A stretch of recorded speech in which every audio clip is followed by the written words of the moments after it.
Topic છે અનુસ્વાર. તો અનુસ્વાર એટલે શું, ક્યાં મુકાય ક્યાં ન મુકાય, એના માટેના ઘણા નિયમ છે. અનુસ્વાર એટલે શું, તો કે અનુસ્વાર એટલે ટપકું, બરાબર.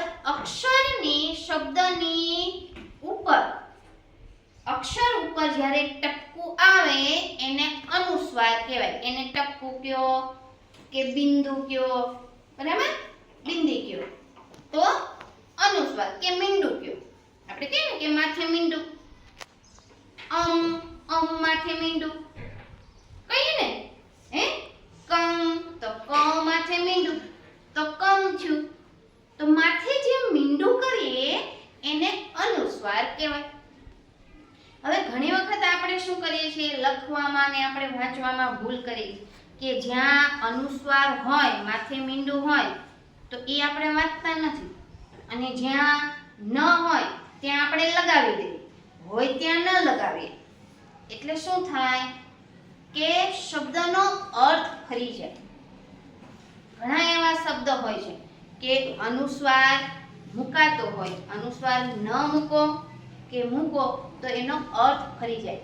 અહીંયા આપણે ઘણા એવા શબ્દો લખ્યા છે કે જે અનુસ્વાર મૂકતા અને અનુસ્વાર ન મૂકતા એનો કેવો અર્થ થાય.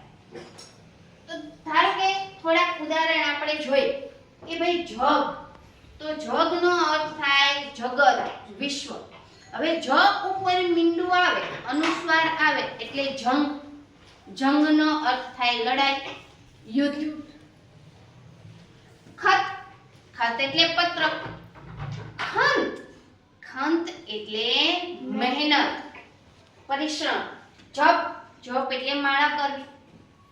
જમ એટલે શાંતિથી રહેવું, શાંતિ એવો અર્થ થાય. સંપ ત્યાં જમ, એટલે કહેવત છે ને કે જ્યાં સંપ હોય ત્યાં શાંતિ હોય, જમ. કપાસ, કપાસ એટલે રૂ. અને કંપાસ કે જે બધાયના તમારા દફતરમાં હોય, એક સાધન છે કંપાસ. અહીં, અહીં એટલે સાપ, અને અહીં એટલે જે તે સ્થળ બતાવે કે ભાઈ આ જગ્યા, એમ. આખું, આખુંનો અર્થ થાય ઉંદર, અને આખું મીંડું આવી જાય તો એનો અર્થ થાય બધું. ચૂક, ચૂક એટલે ભૂલ, અને ચૂક એટલે ઝીણી ખીલી, એને ચૂક કહેવાય. કૂચી, કૂચીનો અર્થ થાય મહોલ્લો અથવા શેરી. અને કુંચી, કુંચી એટલે તાળાની ચાવી. પહેલા, પહેલા એટલે પ્રથમ, પણ જો પહેલા લા ઉપર અનુસ્વાર હોય તો એનો અર્થ થાય અગાઉ. આપણે કાલ શીખ્યા ને, હે આજ, કાલ કે આવતીકાલ, તો પહેલા એટલે અગાઉ. ઉદર, ઉદર એટલે પેટ, પણ ઉંદર હોય તો ઉપર મીંડું થઈ જાય તો ઉંદર, જે એક પ્રાણી છે, ચૂં ચૂં ચૂં ચૂં કરતું ઉંદર, હે ને, ઈ ઉંદર. અને ઉદર હોય તો પેટ, તો મીંડું છે તો ઉંદર થઈ જાય, જો મીંડું નથી તો પેટ થાય. અર્થ કેવો ફરી ગયો ને, હે. કટક એટલે સૈન્ય થાય, અને કંટક એટલે કાંટો થાય.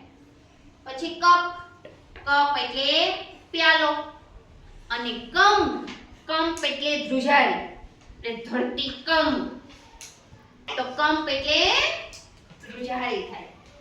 કથા, કથા એટલે વાર્તા. અને કંથા, ક ઉપર મીંડું આવે તો એનો અર્થ થાય ગોદડી. જે વસ્તુ છે અચલ, અચલ એટલે દ્રઢ, દ્રઢ નિશ્ચય, એને અચલ કહેવાય.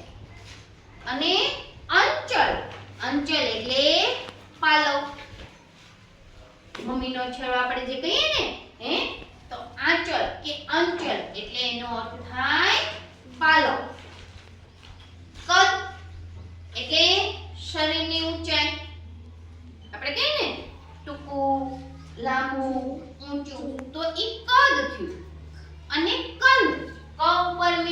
આવી જાય એટલે કંદ થયું. એક પ્રકારનો કંદમૂળ. જે મૂળ છે એ આપણે ખાઈએ છીએ. સક્કરિયું છે, ગાજર છે, બીટ છે, આ બધા કંદમૂળ છે ને કે જેને આપણે ખાઈએ છીએ. તો કંદ, ખાદ એટલે ખોટ પડી અને ખાંડ, ખા ઉપર મીંડું આવી જાય તો એને કહેવાય ખંડ. તો અનુસ્વાર હોય, માથે મીંડું હોય અને માથે મીંડું ન હોય તો કઈ ફેર પડે ખરો? હા, ઘણો ફેર પડે. શબ્દનો અર્થ ફરી જાય. તનુ